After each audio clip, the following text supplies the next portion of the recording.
오늘 느헤미야의 계획과 기도라는 제목으로 말씀을 드리겠습니다. 제가 평소 주일 오후나 또 수요 예배 때에도 이제 느헤미야서를 약간 불규칙적으로 제가 했는데 쭉 이렇게 시리즈가 계속되어 왔습니다. 그래서 원하시는 분들은 교회 홈페이지 유튜브나 가시면은 느헤미야서를 배울 수 있는데요. 느헤미야서가 정말 감사한 것은 이것이 회복에 대한 주제를 가지고 있어요. 바로 회복, 재건입니다. 다시 일으켜 세운다. 무너졌던 예루살렘 성벽을 느헤미야가 와서 재건을 합니다. 그래서 그 성벽을 다시 일으켜 세운다. 우리 신앙의 삶은 믿음의 건축이라고 할 수 있습니다. 유다서 1장에 보면 너희 믿음을 이 거룩한 믿음 위에 자기의 삶을 세워라 이렇게 되어 있어요. 지극히 거룩한 믿음 위에 우리 자신을 세운다. 그런데 이 세운다는 말이 바로 이제 건축한다는 뜻으로 되어 있습니다. 그래서 우리가 일종의 우리의 삶 자체도 하나의 집을 짓는 것과 같다. 예수님도 이 집을 짓는 것에 비유하지 않았습니까? 홍수가 나도 풍랑이 쳐도 무너지지 않는 그런 집을 지으라고 예수님 말씀했는데, 우리 믿음 위에 우리의 삶과 우리의 매일이 쌓이고 쌓여서 하나님 앞에 복된 집이 되고, 우리 하나님이 함께 하시는 거룩한 성전이 되고, 하나님께 영광을 돌리고 우리가 안식을 누릴 수 있는 집이 되는 저와 여러분의 믿음의 삶이 될 수 있기를 바랍니다. 그래서 이제 집을 세운다는 건데, 이 집을 세운다는 것이 예루살렘 성벽을 세우는 것으로 이제 1차적으로 표현이 됐습니다. 그런데 이것은 이제 성벽만 세워서 보호를 받게 되는 것뿐 아니라 바로 이 신앙이 그 예루살렘에 있는 또 유대 백성들의 믿음도 세워지는 거예요. 그 과정을 통해서 세워지고, 또 그 전후에 있는 일들을 통해서 이 신앙의 공동체가 세워진다. 그래서 이 느헤미야서를 통해서 우리는 교회가 세워지는 것, 또 교회나 신앙 공동체 어떤 허물어지거나 무너졌던 부분을 회복하는 방법도 배우게 됩니다. 그게 굉장히 유익한 책이에요. 뿐만 아니라 바로 이제 느헤미야라는 그 인물을 통해서 우리는 리더십에 대해서도 배울 수가 있어요. 그래서 우리가 크고 작은 형태로 우리가 주변에 가족 안에서라도 몇몇 사람들에게도 우리가 영향을 주는 그런 위치에 우리가 있다면 리더십이 필요하지 않습니까? 성경적인 리더십 말이죠. 그래서 이 리더십이, 성경적인 리더십의 모습이 어떤 것이 되어야 하는가, 이것도 느헤미야를 통해서 우리가 배울 수 있습니다. 그러니까 느헤미야서를 통해서 우리는 굉장히 유익한 걸 많이 배워요.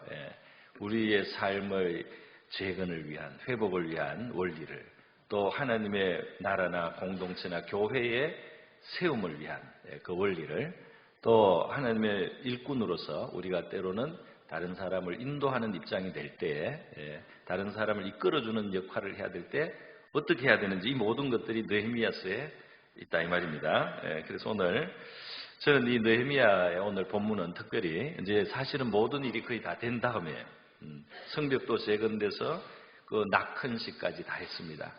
또 성벽도 재건됐지만은 이 성벽 외에 이스라엘 백성의 신앙이 회복됐어요. 성벽 재건하고 나서 그들이 모여서 하나님의 말씀을 듣고 말씀에 그들이 반응을 하기 시작했습니다. 그들이 하나님 말씀을 사모하는 마음이 생겼어요. 할렐루야. 우리의 마음속에 하나님의 말씀에 우리가 귀 기울이는 마음이 생길 때 우리에게 변화가 일어납니다. 하나님의 말씀이 달다, 더 듣고 싶다, 더 읽고 싶다, 이럴 때 우리는 변화를 받게 되는 거예요. 느헤미야 8장에 보면 이 백성들이 청했어요. 억지로 위에서 하라고 한 게 아니고 백성들이 청했습니다. 우리가 말씀을 듣고 싶으니까 우리에게 말씀을 좀 설명해주고 그 뜻을 알려주십시오. 그래서 이제 에스라가 와서 말씀을 설명해 주니까 백성들이 듣고 깨닫고 적용을 하면서 회개도 하고 또 깨달음의 기쁨도 가지고 즐거워하기도 하고, 회개도 하고 즐거워하기도 하고 울기도 하고 웃기도 하고, 이러면서 이스라엘 백성들의 신앙이 회복이 된 거예요. 여러분, 하나님의 말씀 때문에 우리가 울기도 하고 웃기도 할 때 우리의 신앙은 발전하는 줄 믿습니다. 말씀은 말씀이고 말씀이 어떻단 말이냐 들어가고 나가고 그러지 않고 말씀 때문에 울기도 하고 웃기도 하고 또 말씀 때문에 근심도 하고 위로도 받고 말씀 때문에 마음이 아프기도 하고 또 말씀의 위로도 받고 이렇게 하나님의 말씀과 우리의 이 심령이 이렇게 상응하게 될 때 우리에게는 변화가 일어납니다. 할렐루야. 그렇기 때문에 우리 자신을 위해서나 우리 주일학교를 위해서나 우리가 기도해야 되는 게 있어요. 우리 말씀의 감수성을 가진 우리가 되게 하여 주시옵소서. 이 말씀의 감수성을 가지게 하여 주시옵소서. 이 말씀에 반응을 할 때 우리의 심령에서부터 우리의 삶 속으로 하나님의 나라가 이루어지게 되는 줄 믿습니다. 하나님의 나라가 풍성해진다 이 말이죠. 오늘 본문은 특별히 그렇게 이제 기본적인 것이 이루어졌어요. 그런데 오늘 본문에 보면 느헤미야가 잠시 자리를 비운 사이에 예루살렘 총독으로 와서 큰 일을 했는데 느헤미야가 잠시 예루살렘을 떠나서 이제 자기 바사 제국의 본부로 다시 돌아가서 잠깐 그 왕과 함께 있다가 다시 돌아보니까 많은 게 다시 엉클어진 거예요. 다시 퇴보되거나 다시 무너진 부분이 보인 겁니다. 그래서 느헤미야가 그걸 바로잡는 이야기가 오늘의 본문입니다. 그래서 오늘의 본문에서 우리는 무엇을 볼 수 있느냐? 어떻게 해서 무너졌느냐를 보는 거죠. 어떻게 해서 무너졌고 어떻게 다시 회복시키느냐 이걸 보는 겁니다. 부분적이지만은 그걸 보는 거예요.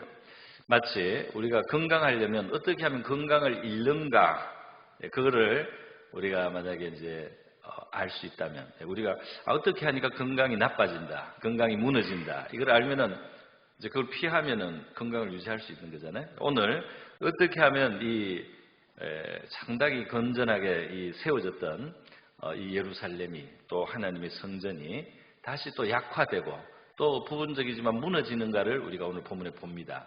그거를 보고 그걸 회복하는 걸 보면서 우리의 믿음의 삶도 어떻게 세워야 되는지 어떻게 하면 무너지는지 이제 거기에 대한 교훈을 오늘 함께 받고자 하는 것입니다. 먼저 첫 번째는요, 제사장 엘리야십이 문제가 있습니다. 제사장 엘리야십이 도비야라고 하는 사람을 들여서 이 성전의 방한칸을 내주는 거예요.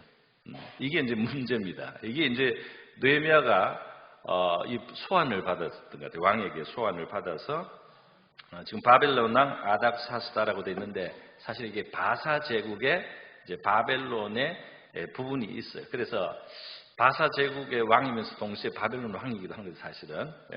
그래서 이 아닥사스다 왕에게 이제 갔다가 돌아옵니다. 근데 이제 여기 보면은 본문상으로는 며칠 후에 다시 돌아왔다 이렇게 돼 있는데 며칠 후. 이 며칠 후가 오늘 뭐 일주일이라든지 뭐 한 열흘이라든지 이런 며칠이 아니에요. 이게 좀 상당한 시간입니다.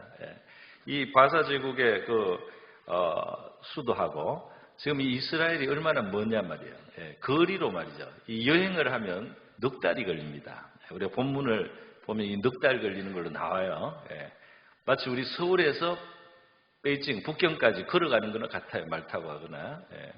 그러니까 그 정도 거리가 된다 이 말이에요.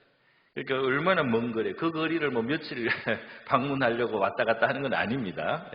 그러니까 이 며칠이라는 요 표현은 이제 구약 성경의 욤이라고 하는 거 하루, 날이라는 의미는 좀 길게도 써요. 몇 년도 될 수 있고 시대도 될 수 있어요. 그래서 이것이 좀 몇 년이다. 우리는 이렇게 이제 이해를 하면 됩니다. 그러니까 느헤미야가 자리를 비우고 한 2, 3년이 지났는지 모르겠어요. 다시 돌아와 보니까 문제가 생겼다 이 말입니다. 근데 그 문제의 시작이 어디냐? 제사장 엘리야십이 잘못했어요.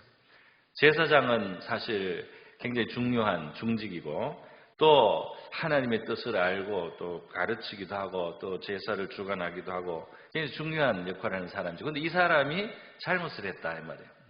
오늘 우리 성도들은 왕같은 제사장, 성경이 그렇게 말하지 않습니까? 왕같은 제사장입니다. 그래서 우리 성도들이 굉장히 존귀해요. 할렐루야. 우리 예수님을 믿으면 우리 왕같은 제사장이라 성경 그렇게 말씀하고 있습니다. 우리가 무슨 중직을 따로 뭐 교회에서 직분이 뭐 어떤 있지 않아도 일단 신자만 돼도 예수님을 영접하고 믿기만 해도 우리가 왕같은 제사장이라는 영적인 지위가 있어요. 그런데 이 사람이 잘못할 수 있다 이 말입니다. 잘못을 했는데 아주 큰 잘못을 했어요. 왜냐하면 이 도비야라고 하는 사람에게 성전방을 내어줬다 이 말입니다. 여러분, 도비야가 누구냐, 또 성전에 이렇게 방을 내줘도 되느냐, 이 질문을 하게 되죠. 도비야는 사실 하나님 나라의 원수예요. 하나님 나라의 원수입니다. 이게 느헤미야 2장, 4장, 6장에 이 사람 이름이 여러 번 나와요. 거의 이 느헤미야서에 10번 정도 이름이 나오는 사람이에요. 이 사람이 하나님의 나라가 세워진 걸 싫어해요. 하나님의 그 예루살렘 성벽이 재건되는 걸 아주 싫어하는 사람입니다. 이스라엘이 약하기를 원하는 거예요. 하나님 나라 흥왕을 원치 않습니다. 느헤미야가 와서 이 성읍을 재건한다고 하니까 심히 근심한 사람 중에 하나예요. 그러니까 이 성벽을 재건하는데 막 비웃습니다. 조롱을 합니다. 또 기회가 있으면은 틈을 타서 이 압박을 가하거나 또는 이 느헤미야를 해칠 준비를 하는 사람이에요. 기회가 있으면 느헤미야를 해치려고 계획을 세운 사람이다 이 말입니다. 하나님 나라의 원수 역할을 하는 사람. 이 사람을 제사장 엘리야십이 이 큰 방을 성전 안에 내줬다 이 말이에요. 무슨 말입니까? 이 엘리야십과 또 이 도비야 사이에, 그리고 엘리야십 외에도 다른 유다의 귀족이나 지도자들 중에 도비야하고 결탁된 사람들이 있어요. 무슨 말이냐면 서로 이제 무슨 이해관계가 얽히고, 또 이 결혼으로, 혼인으로, 결혼으로 얽히고, 이렇게 해서 친족이 되기도 하고, 이익을 주고받기도 하고, 이러면서 그만 연결이 돼버리니까 하나님 나라를 기뻐하지 않는 원수 같은 존재가 이 제사장에 의해서 이 성전 안에 방을 차지하게 됐다 이 말입니다. 이게 말이 됩니까? 말이 안 되는 거잖아요. 그래서 돌아온 느헤미야는 이것을 악한 일이라고 하고요. 7절에 보면은 예루살렘에 이르러서 엘리야십이 도비야를 위해 하나님의 전뜰에 방을 만든 악한 일을 안지라. 내가 심히 근심하여 도비야의 세간을 그 방 밖으로 다 내어 던졌다. 그리고 그 방을 다시 정리하고 청소하고 원래 용도대로 돌렸다 이렇게 되어 있습니다. 여러분, 우리가 말이죠. 우리가 하나님 나라의 원수를 우리 안에 들이면 안 된다 이 말이에요. 우리의 마음 안에도 하나님 나라 원수된 사상을 들여서 되겠습니까? 어떤 사상이나 이념이 하나님하고 원수됐는데 그걸 받아들여가지고 내가 그걸 내 신념으로 삼으면 되겠어요? 우리가 혈연이나 지연이나 이런 데 매여서 하나님하고 안 맞는 것을 우리가 막 받아들이면 되겠어요? 안 되잖아요. 바로 그런 의미입니다. 지금 예를 들면 차별금지법 같은 거, 그거를 지지하는 당을 우리가 도와주면 되겠어요? 그렇지 않습니까? 그렇지 않죠. 하나님의 뜻하고 안 맞으면 그거를 내치든지 바꾸든지 해야지. 그거를 그대로 받아들이면 되겠어요? 안 된다 이 말입니다. 여러분, 그래서 느헤미야가 와서요. 이 엘리야십은 종기한 자로서 자기가 해야 될 일을 크게 잘못한 거예요. 그래서 원수를 끌어들였다 이 말입니다. 원수를 끌어들였다. 종기치 하나 깨닫지 못하는 자는 멸망하는 짐승과 같도다. 성도들이 굉장히 존귀합니다. 그럼에도 불구하고 우리 성도들이 깨닫지 못하고 하나님 나라의 해가 되고 하나님 나라의 악이 되는 이러한 것을 우리가 받아주고 용납하면 안 될 줄 믿습니다. 우리 개인의 심령과 생활 속에서도 이 사회적으로도 우리가 이것을 정신을 차려야 된다 이 말입니다. 여러분, 그래서 우리 인정에 끌리는 우리의 문제가 있어요. 약한 부분이에요. 우리가 인간적으로 이 세상의 여러 가지 관계를 얽혀서 말이죠.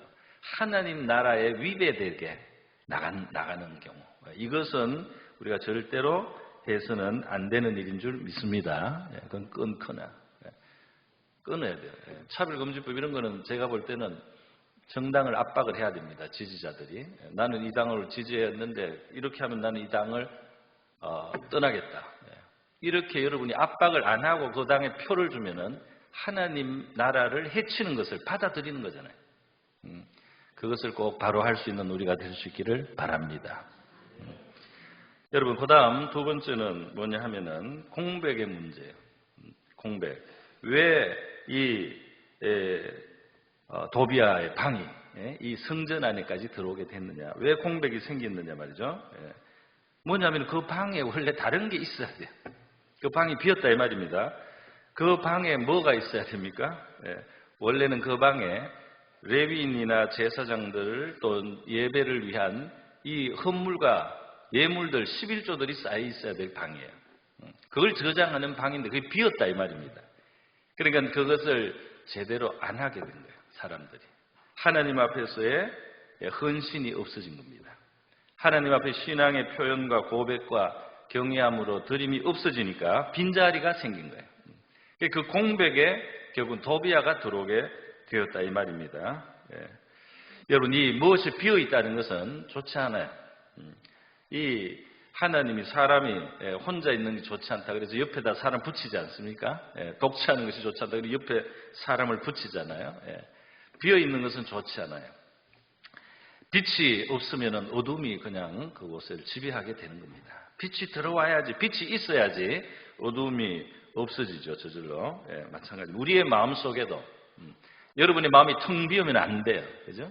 여러분이 마음 자꾸 무슨 명상하면서 마음을 너무 비운 거 조금 위험합니다. 이 우리의 생각과 마음은 진리를, 참된 것을 생각해야 됩니다. 할렐루야. 참된 것, 바른 걸 생각해야지 마음을 자꾸 비운다는 거, 이거 요가나 명상에 조금 위험한 요소에 다른 게 들어와요. 잘못하면은. 잘못 비우면 다른 게 들어온단 말이에요. 엉뚱한 것이. 여기에는 진리와 참된 것으로 채워야 돼요. 그래서 여호와의 율법을 주야로 묵상하는 자, 하나님의 말씀을 생각하는 자, 그거를 마음속에 품고 이 마음속에 그 진리가 살아있는 자, 복이 있는 줄 믿습니다. 이걸 자꾸 비워서 아무 생각도 안 하고 막 이거 안 돼요. 또 엉뚱한 게 채우면 안 돼요. 진리가 아닌 것을 자꾸 마음에 들면 하나님의 약속을 마음에 들이시기를 바랍니다. 하나님의 진리를 받아들이세요. 아멘하고 생각하고 묵상도 하고 읽기도 하고 외우기도 하고 이 진리를 생각한다는 거, 이게 참 좋은 거예요. 그게 채워져 있어야지 그렇지. 그렇지 않으면 다른 게 밀려옵니다. 다른 게. 그래서 진리로 채우고 또 헌신으로, 이 방은 헌신으로 채워져야 될 방이다 이 말이에요. 하나님께 드림으로 채워져야 돼요. 이 방이. 여러분, 우리의 인생의 목적을 예수 믿고 하나님의 구원을 받고 은혜를 받은 사람이 하나님을 위한 삶을 살겠다, 의의 삶을 살겠다, 하나님의 뜻을 이루는 삶을 살겠다는 이런 인생 목표를 갖지 않으면, 그 목표를 하나님을 위한 나의 삶으로 목적을 그렇게 정해서 우리의 삶의 의미를 그렇게 채우지 않으면 그 빈자리에 딴 게 들어온다 이 말입니다. 그 빈자리에 딴 게 탐욕이 들어오고 세상의 풍조가 들어오고 이상한 것이 들어와서 우리에게 문제가 생긴다는 거예요. 예수님께서 마태복음에서 말씀하지 않습니까? 뭐라고 말씀했어요? 이 방을 깨끗이 비웠는데 이게 비어 있으면 더 악한 것들이 들어온다. 예수님의 능력으로 이 사람을 사로잡고 있는 악한 귀신을 쫓아냈는데 여기에 진리가 들어와야지. 이제 여기 주님을 모셔야지.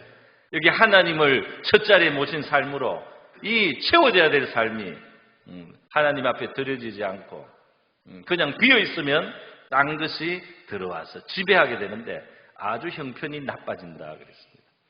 여러분, 예수님으로 말미암아 우리가 구원을 받거나 자유를 얻거나 은혜를 입었으면 하나님을 섬기는 삶으로 우리의 삶이 방향을 잡고 하나님께 드리는 헌신과 하나님의 뜻을 따라 살겠다는 다짐이 우리의 마음을 채울 수 있기를 바랍니다. 그렇게 나가야 되는 거예요. 선한 일을 하고 의의 일을 해야지 악이 물러갑니다. 저절로 악이 떨어지지가 않아요. 악을 다 없애고 무슨 출발할 수도 없어요. 하나님의 뜻을 행하기 시작할 때 악이 물러가게 될 줄로 믿습니다. 그래서 채우라는 겁니다. 여기에 공백의 문제는 또 하나 근본적인 공백이 있죠. 바로 이 느헤미야라고 하는 사람의 공백이에요. 하나님의 뜻을 알고 하나님의 마음을 알고 하나님과 동행하는 사람이 있느냐 없느냐가 중요하다 이 말이에요. 그 사람이 있을 때는 그 사람의 영향으로 이런 일이 생길 수가 없죠. 그런데 그 사람이 부재하니까 그걸 바로잡아주는 사람이 없으니까 문제가 생긴다 이 말입니다. 물론 제사장 엘리야십이나 다른 사람이 느헤미야 같은 하나님하고 뜻을 합한 그런 마음을 가지고 있어 문제가 없는데 느헤미야가 없으니까 그런 사람이 없어진 거예요. 그러니까 이 예루살렘의 이 형편이 허물어지기 시작했다 이 말입니다. 여러분, 구약 성경에 보면 유다 8대 왕 요아스가 어릴 때 왕이 됐어요.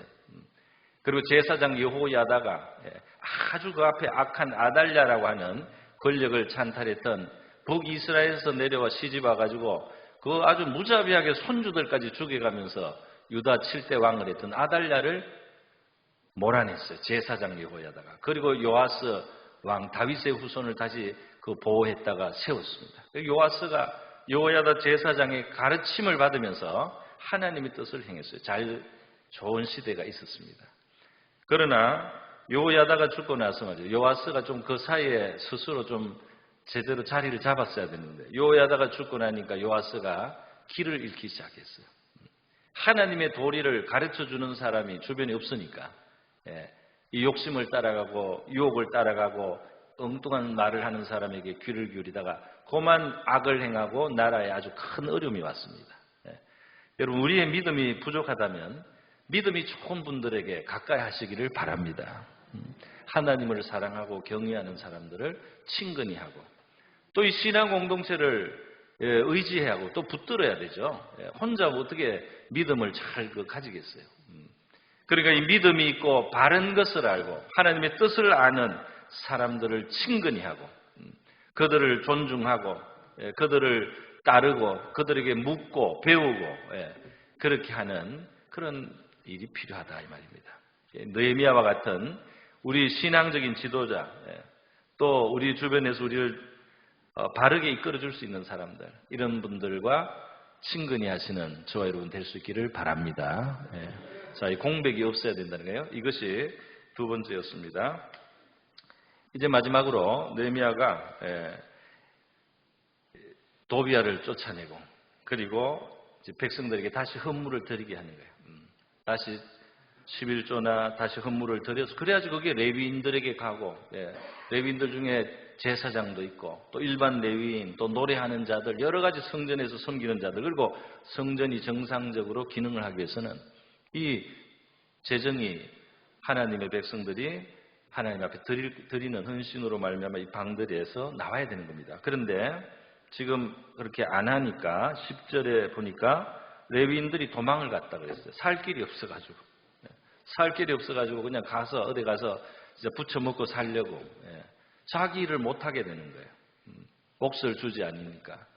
그래서 그 느헤미야는 와서 이걸 이제 다시 되찾는 겁니다. 도비야 쫓아내고 그 방들의 헌물로 그 11조나 제물로 이 방들 성전을 정상적이 되게 하고 그리고 레위인들을 다시 불러와서 할 일을 하게 해야 되죠. 11절에 보면 다시 제자리에 세웠더니 다시 제자리에 세웠더니 이 제자리에 세우는 거 이게 중요하다 이 말입니다.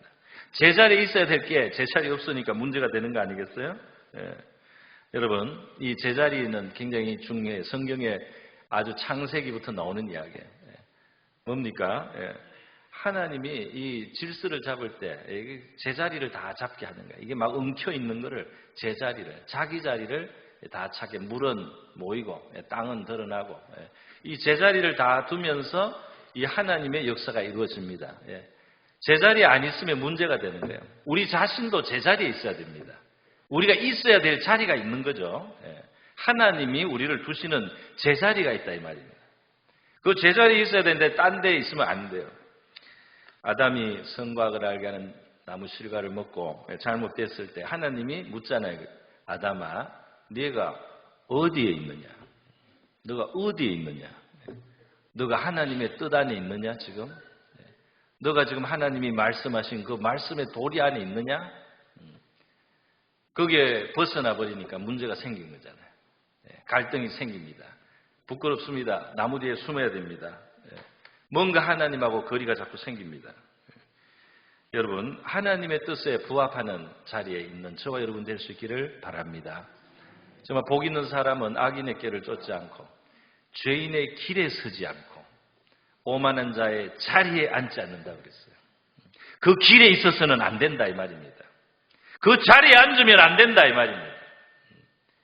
하나님의 법을 먼저 갖고 그 법 안에 거하면서 가야 되지 않아야 될 길에는 가지 않고 앉아야 되지 않아야 될 자리에는 앉지 않는 저와 여러분이 되어야 할 줄 믿습니다. 순종의 길에 가요. 여러분, 탕자가 아버지의 집을 떠나서 자기 마음대로 멋대로 하려고 갔더니 결국은 아주 비참한 끝이 왔어요. 그럴 때 탕자의 그 얻어먹을 돼지 먹이도 못 먹어요. 돼지 먹이도 먹고 싶어도 못 먹을 정도로 비참해졌습니다. 그때 이 탕자에게 정말 그래도 잘한 판단이 하나 있죠. 그게 뭡니까? 아버지의 집을 생각한 거예요. 자기가 있어야 될 것을 생각한 거예요. 아버지의 집에는 양식이 있다. 아버지의 집에는 품꾼도 나보다 훨씬 잘 먹는다. 그러니까 내가 품꾼이 될지라도 아버지의 집에 있어야 되겠다. 할렐루야. 저와 여러분이 우리 아버지의 집에 있는 저와 여러분 될 수 있기를 바랍니다. 신자가 있어야 될 자리, 하나님의 집이죠. 하나님의 집에 우리가 있어야 되고, 하나님의 궁정에 있어야 되고, 은혜의 보좌 앞에 있어야 되고, 십자가 앞에 있어야 할 줄로 믿습니다. 우리가 우리의 있어야 될 자리에 있으면 이제 다른 게 다 제대로 자리를 잡게 되는 거예요. 내가 있어야 될 자리에 있으면 내 주변에 내 삶의 여러 가지가 제 자리를 잡는다 이 말이에요. 내가 내 자리를 앉지 않고 있지 않아야 될 곳에 가면 내 주변도 흥커러져서 있어야 될 것이 있어야 될 자리에 있지 않는 문제가 생기게 된다는 것입니다. 그래서 이 아버지 재산 가지고 나가서 탕진하고 아주 거렁뱅이가 되고 말이죠. 아주 비참하게 된 그 아들이 내가 아버지의 집에 있어야지. 아버지의 집에 가야지. 그래야지 굶지 않는다. 이렇게 하고 오니까 아버지가 환영하잖아요. 그 부끄러운 아들을 얼싸 안아줘 품어줍니다. 할렐루야. 우리 하나님은 하나님의 품이 우리에 있어야 될 자리인 줄 알고 하나님께로 돌아오는 자들을 안아주시는 넓은 품인 줄 믿습니다. 하나님의 은혜의 품, 사랑의 품에 안겨서 살아가는 저와 여러분이 될 수 있기를 바랍니다. 그래서 오늘 이렇게 제자리에 두면서 말이죠. 느헤미야가 하나님께 기도하지 않습니까? 하나님 이걸 기억해 주십시오. 맨 끝에 기도로 끝나잖아요. 그죠? 느헤미야서의 특징이에요. 하나님의 뜻을 행하고 기도합니다. 여러분, 기도를 100번 해도 하나님의 뜻을 안 행하고 기도하는 건 힘이 없어요. 하나님의 뜻이 뻔한데 하나님의 뜻을 무시하고 그 기도를 하면은 뭐라고 어떻게 되겠어요? 여러분이 한번 인간관계에서 생각해 보세요. 여러분의 말을 귓동에도 안 들어요. 여러분의 말을 싹싹 무시합니다. 그리고 와서 부탁하는 거예요. 여러분 어떻겠어요? 여러분의 뜻에 대해서는 하등의 관심이 없고 여러분의 요청에 대해서는 하등의 관심을 안 보이면서 내 것만 가지고 와서 부탁하는 친구 좋습니까? 오랜 친구라서 버리지는 못하지만 굉장히 어색하잖아요. 그죠? 우리는 그러지 않아야 될 줄 믿습니다. 내가 아버지 앞에 응답을 받기를 원하면 우리도 아버지의 생각과 뜻에 대해서 관심을 가져야죠. 아버지의 부탁을 우리가 기억을 해야죠. 못하더라도 좀 하려고라도 해야죠. 조금이라도 노력해야죠. 진짜 10분의 1이라도 아버지의 뜻을 우리가 좀 하려고 하면서 도와달라고 해야죠. 그러면 우리 하나님이 도와주실 줄 믿습니다. 그렇게 우리 하나님 앞에 느헤미야가 기도하잖아요. 그래서 하나님이여 이 일로 말미암아 나를 기억하옵소서 그랬어요. 내가 하나님의 전과 그 모든 직무를 위하여 내가 행한 선한 일을 도말하자. 이건 이제 결국은 말을 잊지 말아 달라 했지만 이건 이제 결국 상을 구하는 셈이에요. 우리의 하나님을 숨긴 일을 하나님이 기억해 주신다면 끝에 상이 돌아오죠. 할렐루야. 믿음으로 하나님께 나가고 하나님을 찾고 하나님의 뜻을 행하면 하나님을 믿고 구하기만 해도 하나님이 자기를 찾는 자들에게 상 주시는 이심을 믿고 나가기만 해도 이미 하나님이 점수를 주는데 하나님의 뜻을 행하려고 하고 하나님의 주신 사명을 감당하려고 하고 하나님을 위해서 섬기면서 이렇게 나가는 사람을 왜 하나님이 복 주시지 않겠습니까? 왜 하나님의 은혜를 주시지 않겠어요? 오늘 우리의 기도가 이와 같이 하나님의 뜻을 행하는 가운데 하나님에게 드려지는 강력한 기도가 될 수 있기를 바랍니다. 우리 하나님께서 놀라운 일들을 저와 여러분의 삶 속에 이루시고 우리의 삶을 회복되고 재건되게 해주시고, 그죠? 우리의 삶이 복된 것으로 채워지는 그런 열매가 나타나게 될 줄로 믿습니다. 같이 한번 기도하겠습니다. 이 시간 기도할 때에 우리의 삶을 회복하고 재건해 주시기 위해서 하나님은 독생자를 주시고 보혈을 흘려주시고 그 아들을 희생하셔서 우리의 삶이 회복될 수 있게 해주셨어요. 감사를 드리면서 우리가 하나님과 원수된 것을 드리지 않는, 우리의 삶에 드리지 않는 우리가 되고요. 우리가 빈자리를 비워둬서 진리의 부재, 또 헌신의 부재, 또 바른 인도자의 부재로 말미암아 우리가 문제가 되지 않도록 기도하고요.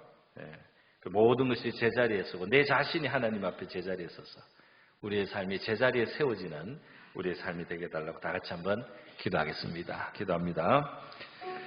거룩하시고 자비로우신 하나님 아버지, 우리의 삶이 예수 그리스도 안에서 믿음으로 건축될 수 있게 하심을 감사드립니다. 정말 다 무너진 삶도 정말 그 기초까지 다 무너지고 돌 돌이 놓이지 않는 그러한 무너진 삶이라 할지라도 우리 하나님께서는 그것을 일으켜 세울 수 있는 재건의 하나님이요 회복의 하나님이시며 죽음을 극복하고 생명과 부활로 일으켜 세우시는 우리 하나님이심을 감사드립니다. 우리 이곳에 나와 있는 주의 백성들 한 사람 한 사람의 삶의 무너진 삶들을 하나님 세워주시기를 원합니다. 우리 교회 속에서도 믿음의 공동체 속에 무너진 부분들 주님의 은혜로서 재건되게 하시고 그것을 세울 수 있는 지혜와 안목과 능력을 저희들에게 허락하여 주시기를 원합니다. 하나님, 우리의 삶 속에 하나님과 원수된 악한 것들을 드리지 않게 하여 주시옵소서. 그러한 것들을 제거하게 하여 주시옵소서.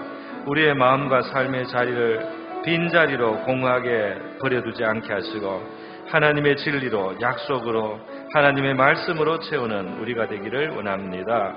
우리의 삶의 뚜렷한 인생의 목적을 하나님 안에서 갖게 하여 주시기를 원합니다.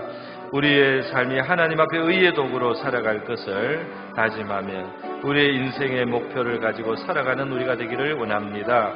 우리 자신 안에 주님으로 아버지 채워지기를 원하며 하나님 앞에 우리가 제자리에 서기를 원합니다. 우리의 삶의 모든 것들이 제자리에 세워지게 하여 주시옵소서. 우리 하나님 앞에 우리 개인의 삶과 우리 교회의 삶이 영광을 돌릴 수 있기를 원합니다. 풍성한 은혜가 이루어지기를 원합니다. 복된 믿음의 삶이 되게 하여 주시옵소서. 할렐루야, 감사드립니다.